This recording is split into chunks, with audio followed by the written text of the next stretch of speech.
everybody. My name is Raheem Algermain. I'm here with this distinguished gentleman. I'm going to introduce him, or let him introduce himself to you all and tell you why we're here. We're at a fantastic event.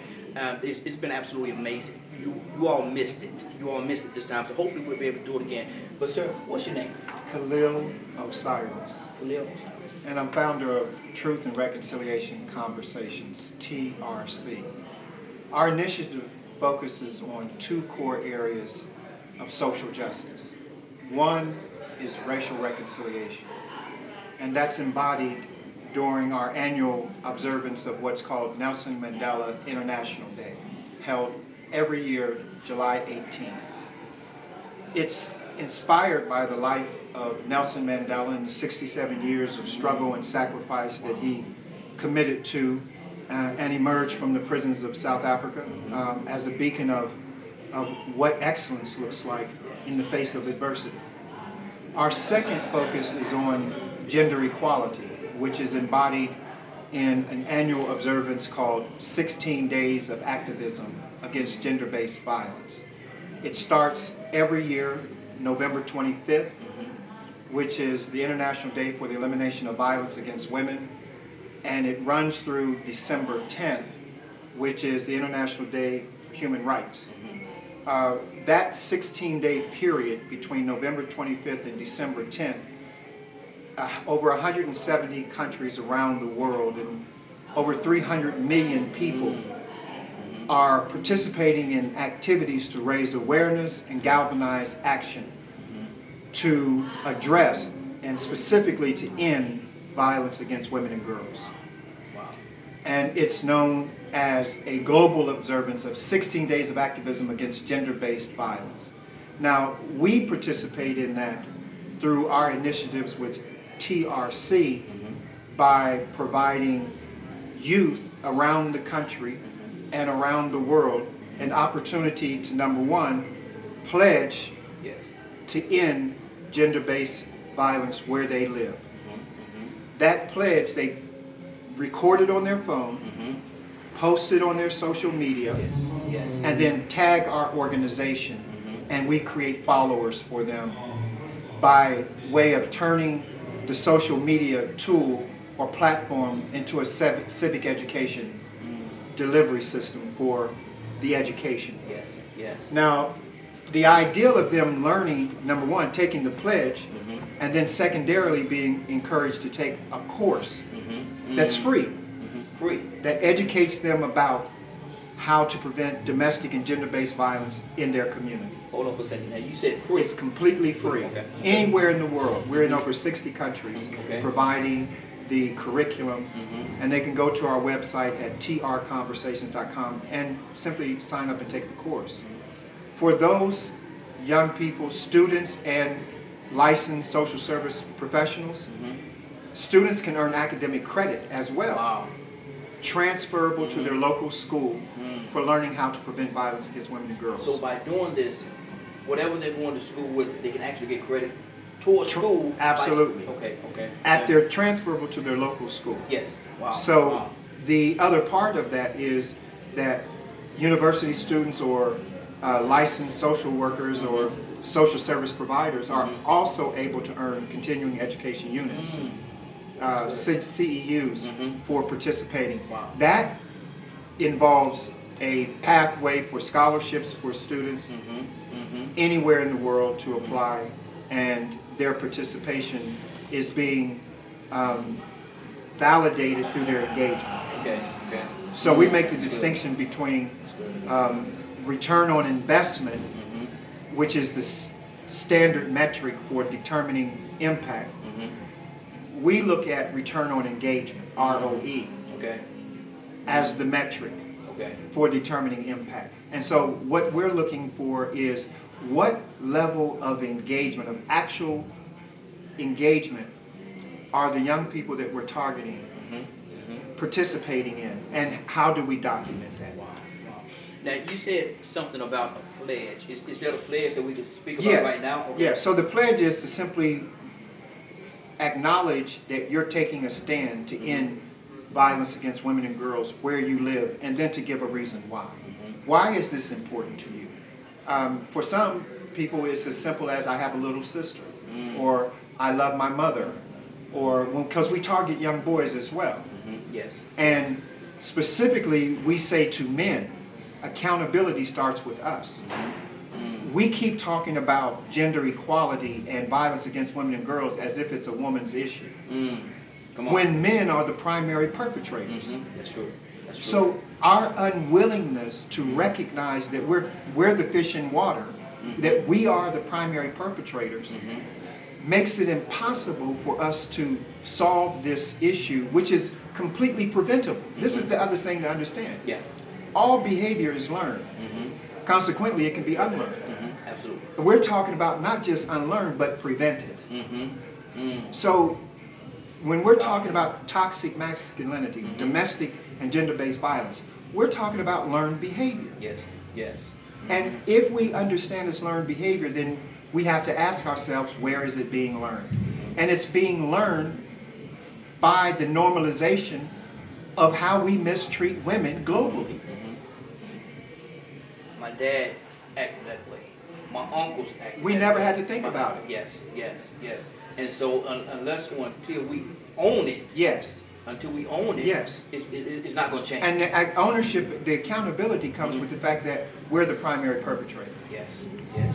So we don't have to guess about why we're owning it, why we're saying we're taking accountability for ourselves, because we're the primary perpetrators. Absolutely. So what do you want everybody that's listening right now? Well, one of the things we do, first and foremost, we want people to pledge, take a personal stand for gender equality by pledging to end violence against women and girls where you live. Post it on your social media, tag us at T.R.C, trconversations.com, and we will share your pledge with the world. Secondly, we want you to take our course, Yes. Orange Couch Conversations, for credit, academic credit, or let's talk about domestic and gender-based violence if you're a middle or high school student. It's completely free. If you are interested in earning academic credit, a scholarship's available. Our goal right now is to reach businesses. We want businesses, schools, and nonprofit organizations. We have what's called the Gender Safe Workplace Pledge. We're asking companies, business leaders, to take a pledge to provide a gender-safe workplace for their staff, customers, and community. Those businesses who do that will be taking a stand as significant as the anti-racist statements that were given across the globe after the murder of George Floyd. The entire world responded Yes, yes they did. with a level Yes, of they did. empathy that was unprecedented. As serious as that issue for that one man, which came to symbolize so many others, invisible, we're now at a moment where we say we took a knee against racism, let's take a stand for women and girls. Absolutely. That's what this is about. Look at them and tell them, why is this so important to you? I have a 16-year-old daughter. In addition to my daughter, I grew up in a generation, I'm 63 years old. There was no such term as domestic violence when I grew up. And there was no such term for it at the same time that it was pervasive. Everyone in my generation had normalized experiences where men exercised their authority over women, physically, verbally, emotionally. These were not things that were even, in fact, if a woman went home or complained to her mother that her husband was beating her or unkind or mistreating her, and he was a provider, I have heard my own relatives say things in my childhood Yes. that I only now recognize what was being said. I had no context for it then. But I remember things being said, girl, that's a good man. That man provides for those children. He takes care, he works. You need to go back. Don't come back here. Go back to that man. Whatever you need to do, you need to fix it. She was powerless.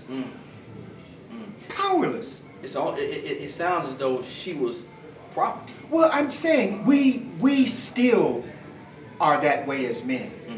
I talk to young boys today, and I ask them, did you have a girlfriend in the first grade? And the boys will say, yeah, I had a girl, and they'll shoot, hands will go straight up, right? Yeah. I say, if you saw her today, you think she would still like you, or you think you could still talk to her? Almost the same amount of hands would automatically go up, as if from first grade now. Come on, tell it. None of the girls said such nonsense. But those boys somehow, as early as 15 or 16, actually have convinced themselves that a girlfriend that they had in grade school, in first grade or kindergarten, is still theirs. Where does that come from?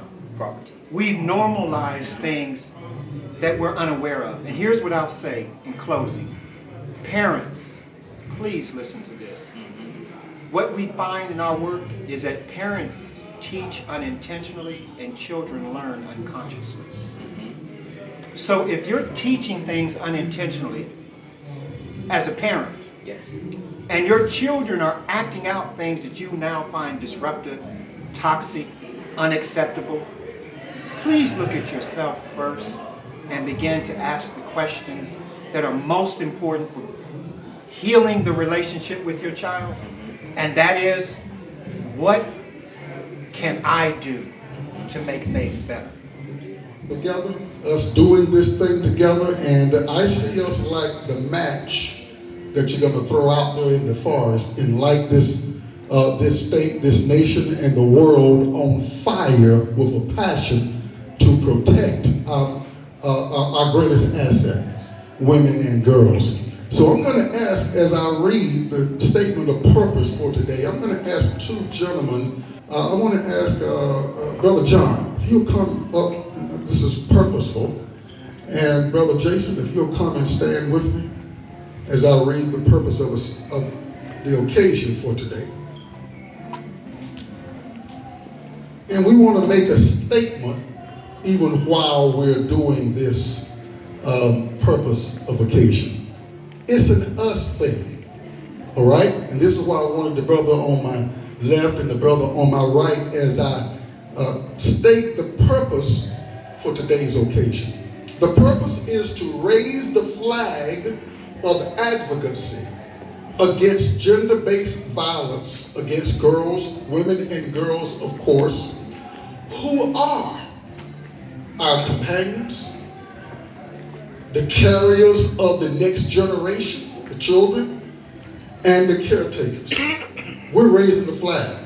We're making a statement, we're making a stand, and we're also lighting a fire starting in the new Black Wall Street market, and we need to give the owner of this dynamic place a big hand clap, Mr. Bill Allen, thanking him for the opportunity to use this space. And then I want to give a special applause to Mr. Todd Rose, who has worked with the team here at New Black Wall Street in putting this thing together today. So let's give him a hand clap as well.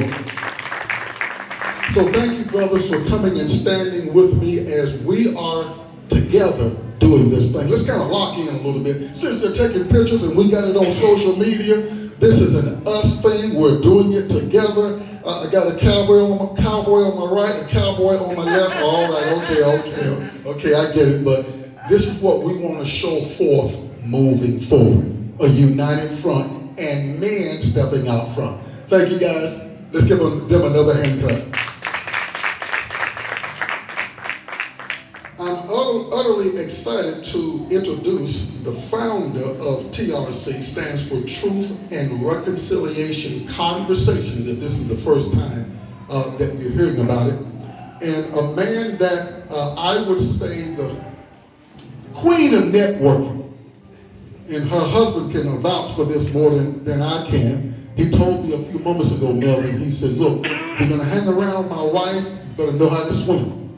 This is what my brother here in the front row said. If you're going to hang anywhere close to her, you need to know how to swim, because she swims in a lot of different waters. And so we thank God for Sister Kimberly McMorris for introducing me to Brother Khalil Osiris, Professor Khalil Osiris, who is the founder of TRC. So let's stand and give him a great welcome as he's going to come and introduce himself further. Brother Khalil, Professor Khalil Osiris, thank you. being who you have been, doing what you have been doing, and striking that match that you have thrown globally so that we can make a difference. Thank you so much. Please have a seat. Thank you. Brother Calvin, it's really, brother, I'm honored. I'm humbled and I'm honored because I know the work that you do on a daily basis, you and your wife, and you're just celebrating your 40th anniversary. Can we give them really a round of applause? 40 years? That's outstanding. We don't even, you know how easy it is to break up today. 40 years, I just want to say, so you're really a beacon. You're the light on the hill. For many of us who are men who are asking ourselves, how does it work? Is it possible? The answer is yes. So thank you. First of all, I want to say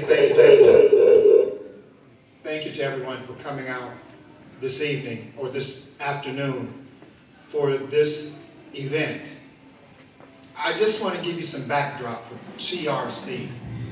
Truth and Reconciliation was adapted from the Truth and Reconciliation Commission of South Africa. The commission that was founded by the late Reverend Desmond Tutu and Nelson Mandela, and the inspiration to face down apartheid, to face down hatred, with a commitment to love and a commitment to be an example of what else is possible. What I saw in that was an opportunity for us to question ourselves about how we want to make a difference personally, not as a commission, but what kind of conversations would we like to have that would be different from the ones we're used to? How could we begin to talk with each other with greater love, with greater respect? How could we begin to think differently about who we are and then show up that way in terms of excellence? And when I say being inspired by the Truth and Reconciliation Commission and Nelson Mandela's work in Archbishop Desmond Tutu, I became pen pals with Nelson Mandela while I was in prison here in America. I served 20 years in prison. During that incarceration, over 2 periods, first as a 17-year-old, reckless, angry, wanted to make a difference and didn't know how, conscientized by the Black Panther Party for self-defense. Some of you here will know that party. Being conscientized by that, but being confused.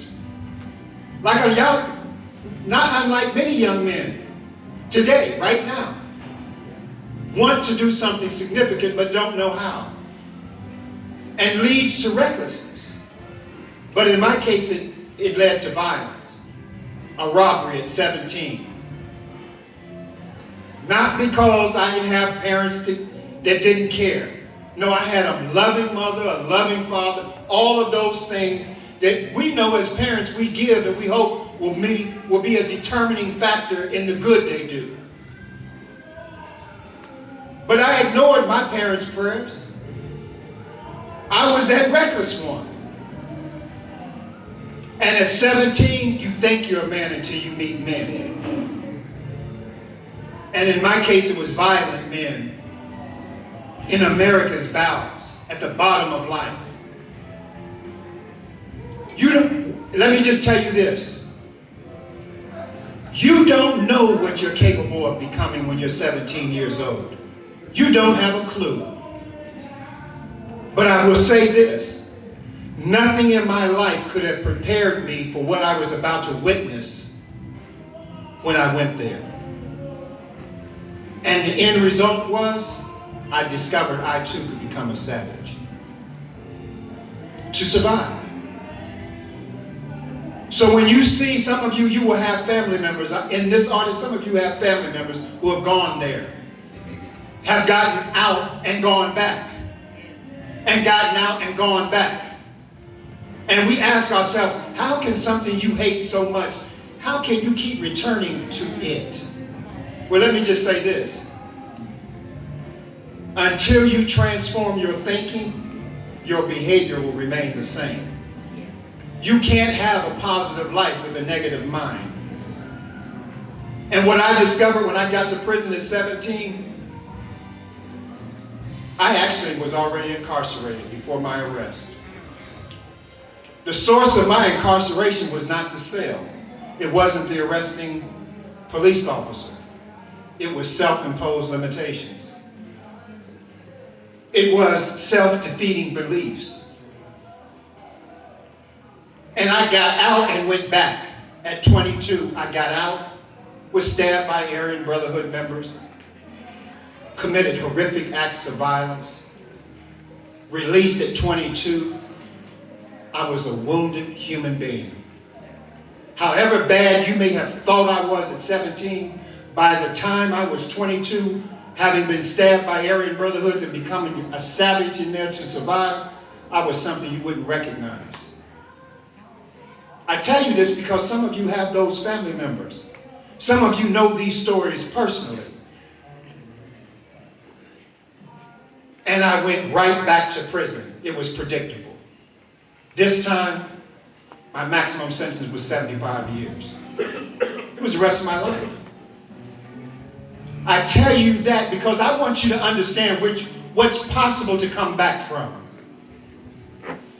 When I went the second time, here's what I realized. Prison is a metaphor for self-imposed limitations, and freedom is a choice. It was the premise of my book called The Psychology of Incarceration. It's now in over 70 prisons around the country. While I was in prison, I went and earned my bachelor's and master's degree from Boston University, at the same prison that Malcolm Little became Malcolm X, the same university where Reverend Martin Luther King Jr. earned his doctorate. I was conscious of that journey while I was making it. Makaziwe Mandela was attending UMass, University of Massachusetts Amherst, on a Fulbright scholarship. I wrote her from prison, wrote the registrar at the school and said, like her father, I'm in prison in America at the bottom of life. Imagine this. The registrar was so moved by the letter, she gave it to Makaziwe. Makaziwe wrote me back and we became pen pals. In 1986, I wrote Nelson Mandela at Poolsmore Prison and committed to him and Makaziwe Mandela, his eldest daughter, that I would, once released from prison in America, I would move to South Africa and work in schools and prisons to honor the legacy of the contributions he made for many of us at the bottom of life in America. Prisoners like me who were invisible. Those who were dead and gone. I tell you that because something came out of Nazareth that wasn't expected. There was something there. And some of you, you need to know that those folks that are still there, don't give up. You don't know what God's going to do with them. You don't have a clue. It's a mighty work unfolding. So now what I do, we have two observances for Truth and Reconciliation conversations. One is the Nelson Mandela International Day held every year, July 18th, recognizing everyday local heroes who embody Nelson Mandela. Brother, you have a spirit so strong. You just have a powerful, powerful spirit, brother. God. I see it. Yeah, I see it.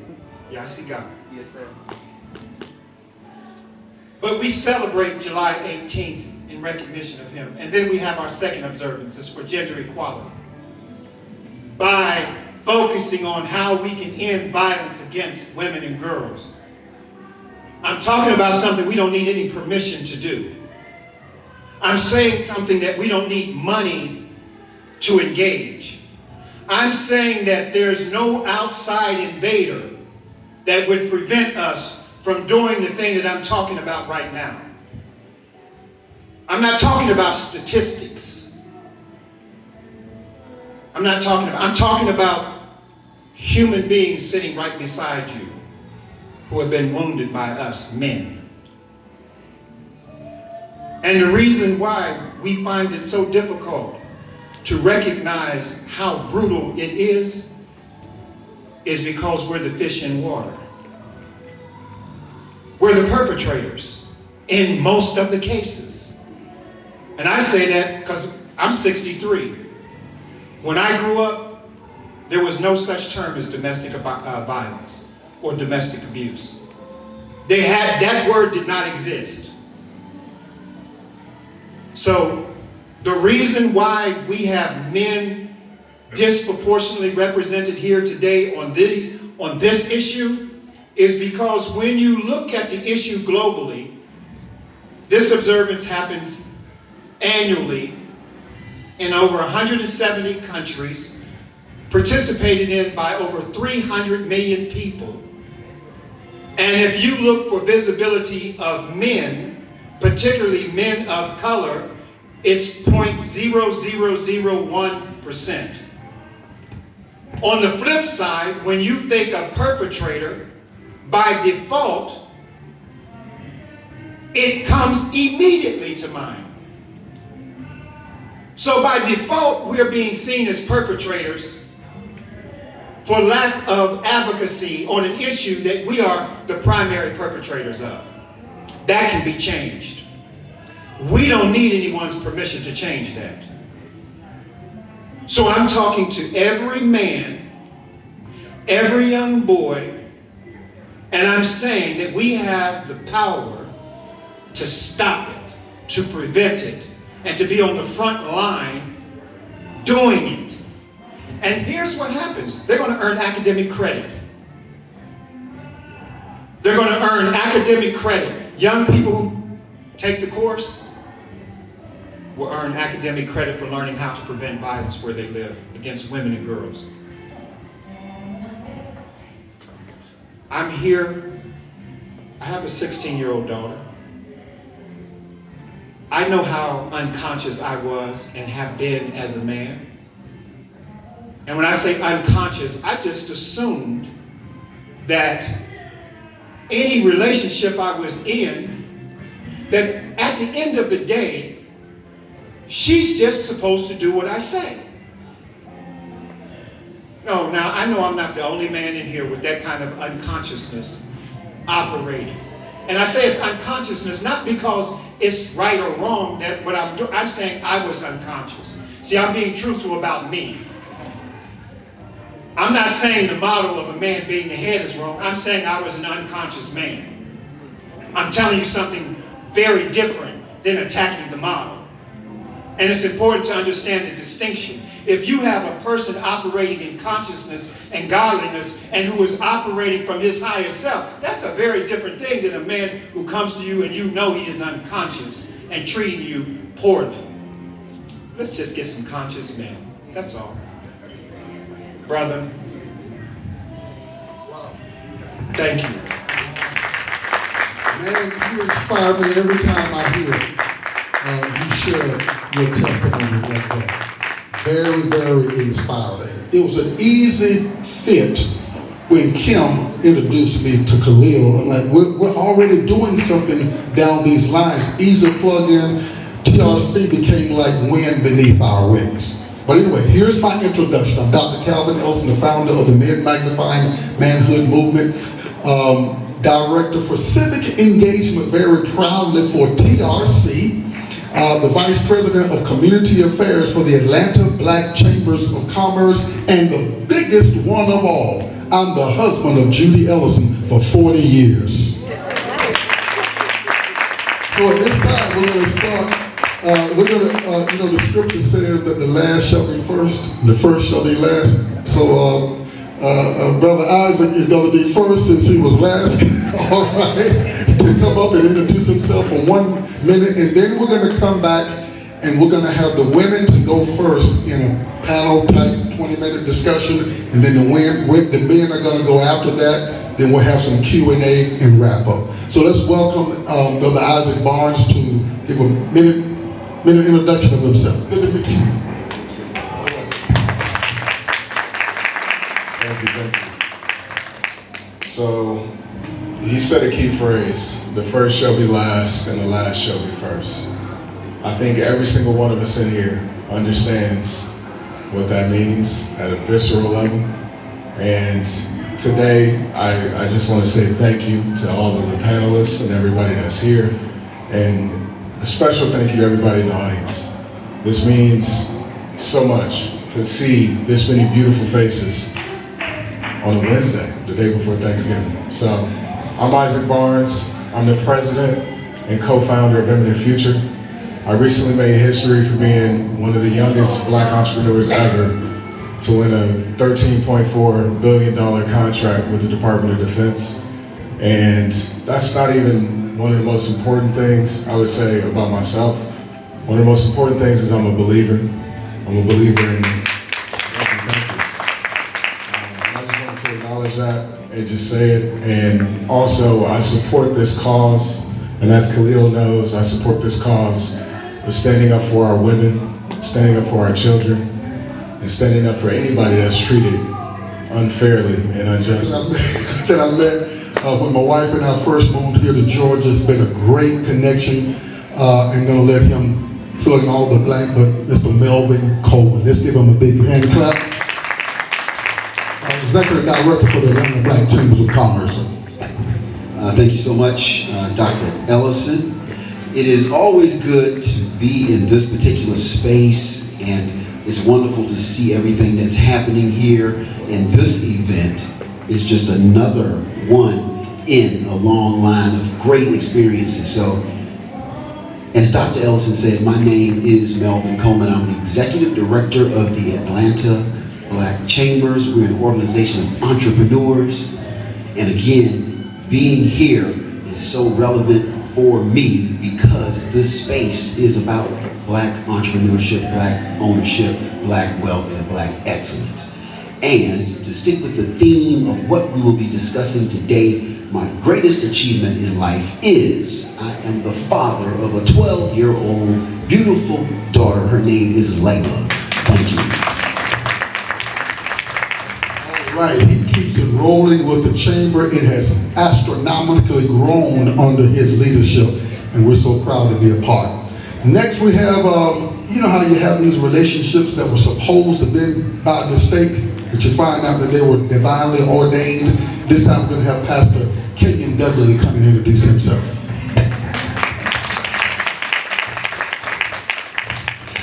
Good afternoon. Thank you so much to Dr. Ellison and Professor Khalil. Thank you guys so much for having me. I am a testimony of can anything good come out of Nazareth? I am from the Decatur, Georgia area, and I have been blessed to be in the entertainment world. I've been blessed to be in the educational world, as well as living in LA doing entertainment. But most of all, I am currently the COO and co-founder of Naomi's Connect Technology. My beautiful wife in the white here is the creator of an app where we put together motherless daughters and daughterless mothers, those who are looking to be a part of forever families. It's because we work with a lot of individuals who have encountered those type of things. So thank you so much for having me, and I'm excited about the conversation today. Hello everyone, my name is Cynthia Deck. I made history twice by being offered the highest contract in women's football, and then the second time by becoming the first female athlete to own a shoe company called Tronos. So I'm all about breaking glass ceilings for women, women's rights, and just showing all the women and little girls around the world that anything is possible. All right. I met this gentleman through the DA's office, did a session for the homicide group. We clicked like that. He's more than what he'll tell you, trust me. So at this time, we're going to welcome Mr. Tory Lang to come and share. Let's give him a big hand. Good evening. Thank you all for coming out on this glorious Thanksgiving evening. Dr. Calvin Ellison and I and Professor Khalil hooked up, as he said, under certain circumstances that God has ordained. My name is Tory Lang, by the way. My daughter, Tory Lang, was a victim of well, I ain't gonna say domestic violence, but gender-based violence. And it ultimately led to her death. I don't want to take up too much time. I'm just glad to be a part of this movement, and that this is a lifelong movement, and I've dedicated myself into ensuring that we create a society of peace. I'm now the Vice President of Refocus Africa's Investors Network. I'm so grateful for that because we have to interconnect us, because we have to build a bridge back to Africa. I'm also here, of course, with my handsome husband, James McMorris, where we own First Priority Insurance Agency. You name it, we'll find a way to insure it. And I'm also the Southeast Regional Director for the National Association for the Advancement of Women in Insurance and Business. And it's just simply an honor and a pleasure to be here. And Brother Khalil, thank you so much for all that you continue to do, and thank you for giving a voice to this. Because as we go into conversation, it's pointed for us to begin to have these conversations, because we have to heal ourselves from the inside out. We can't wait on them to do it for us. We have to take a stand right now and heal ourselves from the inside out. My husband alluded to it. He was a New York State trooper, but I am someone who was formerly incarcerated, and extensive rap sheet, had a rough upbringing because I experienced gender-based violence myself, and also am a two-time human trafficking survivor. But I am blessed to be able to say I stand before you now, not only having gone through all of that, but to be able to come out of that being a 14-time author, an international best-selling author, and to be able to go on to practice law. I'm a corporate tax attorney for a New York City insurance and investment firm. And I'm so happy to be able to do that and be able to inspire people to know that you can go back, you can come back from those dark places. So I appreciate Professor Khalil talking about how you never know what God has planned for someone. And so I'm grateful for that. I also co-found with my husband Waterbury Community Action Network, and we are the founders of a school in Africa, the Mary Kay Holmes School of Business, where we support women to become entrepreneurs who are survivors of gender-based violence. So we appreciate it. We look forward to the conversation. Thank you so much once again for having us. Welcome back, everybody. Again, my name is Raheem Najib, and I have the privilege of sitting here with Mr. Melvin Coleman, Executive Director of the Atlanta Black Chamber. Good deal. Very powerful young man, and he's here at the function that we're doing today. Amazing event, absolutely amazing event. What is your overall feeling? What is in your heart about what is going on, and what captivated you the most of today? Well, first, being the father of I have a daughter. Yes. And this topic, this situation is something that is near and dear to my heart. Absolutely. Because, I have a daughter, and I want to model for her, show her the right way, what to expect in her, say, relationships with men. Yes. You having a daughter, I have 4 daughters. How hurtful is it to know that if nothing happens, if we don't do certain things, that even our daughters could be in a situation where they could become victimized?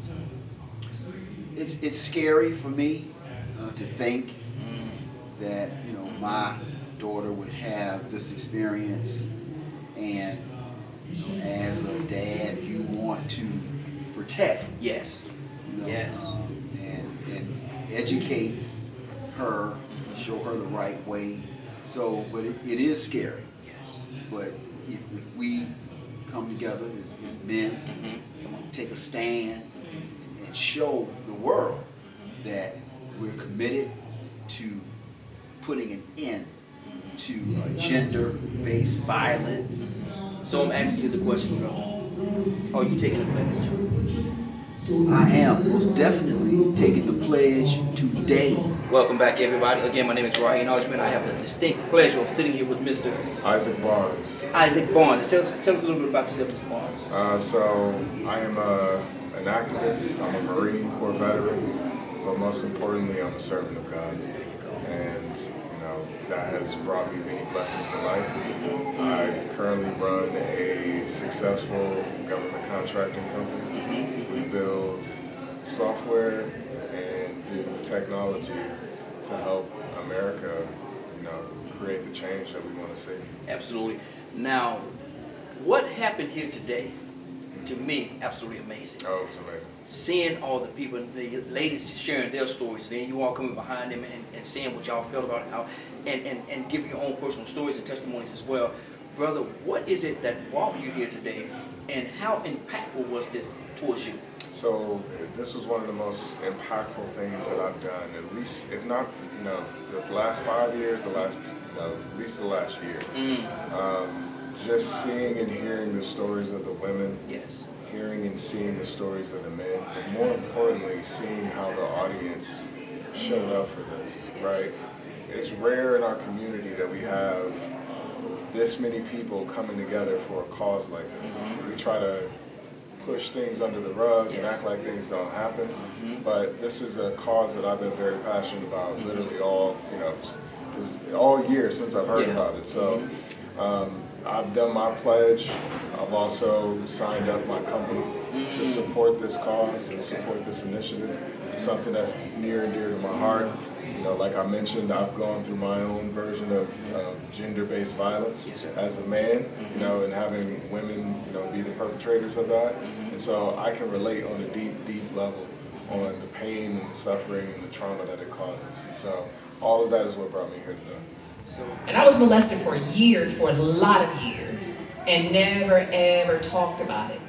Because I started being groomed whenever I was a little girl, right? Like probably 5, 6 years old. And by the time my mother asked me, baby, has something happened? Because she couldn't figure out why, whenever I got my first cycle, why I could already wear a tampon. She asked me, baby, has someone touched you? But it was too late by then. I was already groomed into silence. I feel the same. I haven't met a woman that has not been molested or raped or sexually assaulted. I have yet to meet a woman and learn her story and find that is not a part of her story. Because when I was 4 years old, molestation started for me within my family.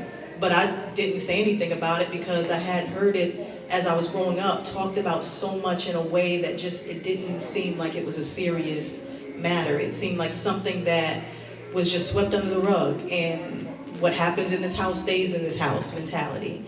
And I remember when I got old enough, I asked my mother, because we knew who the molesters were, but they still got to come to Thanksgiving dinner.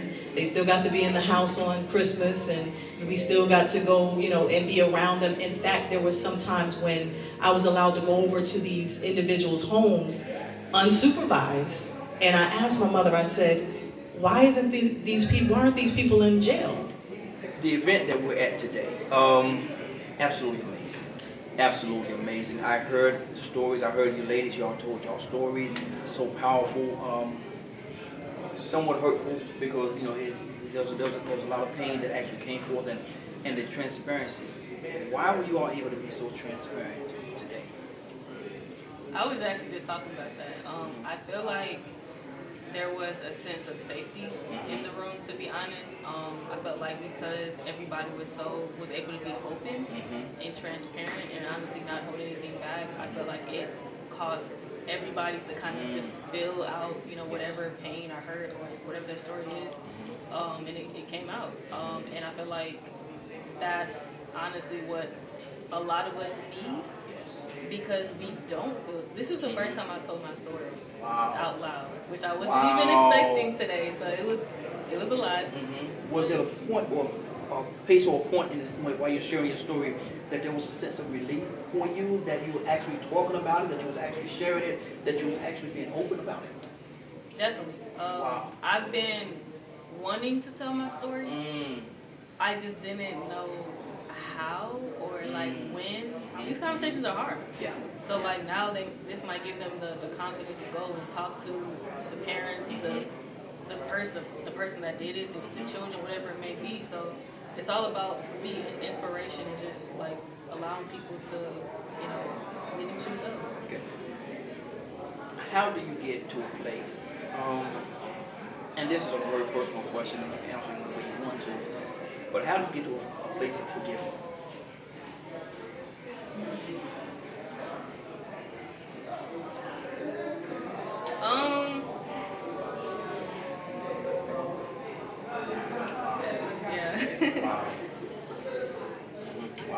So for me, it's just about like taking my power back in those situations, and you know, I got to do it for my kids. I can't go into a marriage and then eventually have children and have this burden on me, and then expect my kids to be able to be in a healthy environment completely. And I don't want the sins of their fathers and mothers on them. So like, I want to make sure I'm breaking every chain so that my babies can live the life that I didn't get to live when it comes to, you know, that type of situation. What I'm hearing you say, something, and we're going to close out, but what I'm hearing you say is the healing starts with you. It starts now. It starts with you. You're killing it off right now. Yeah, I gotta protect them. Yeah, that's good. That's what it is. That's good. What is the one thing that the one jewel? It's my last question. What is the one jewel that you're going to take from this experience today that you can take out into the world and help other people? I'm definitely gonna tell my story more. I think it's time. Like I said, I've been wanting to do it, so this has definitely pushed me to go ahead and say, you know, I need to do this more. So I'm gonna talk about it more on social media. I'm gonna talk about it more with my family, even my friends, because I know they've been through some stuff too. And just start the conversation that we haven't talked about. This conversation is one of the most impactful conversations that can be had. And for me, it's on a visceral level. It's on a very visceral level. I think that's where a lot of the sentiment from a lot of the women that presented today that's either fallen victim of gender-based violence or fallen victim of gender equality in the workplace, they realize like they don't have a safe place. They don't feel safe. They don't feel protected. Okay. And so I think a lot of this conversation is important to have and to have had. And I'm glad that, you know, I could participate in it, and I'm glad I was here because it's important for us as men to take that stand, to take that pledge to say, we're going to be here, we're going to be the ones that, because we're the ones perpetuating it. Absolutely. In most cases, we need to be the ones to stand on the side. Okay. How impactful was today?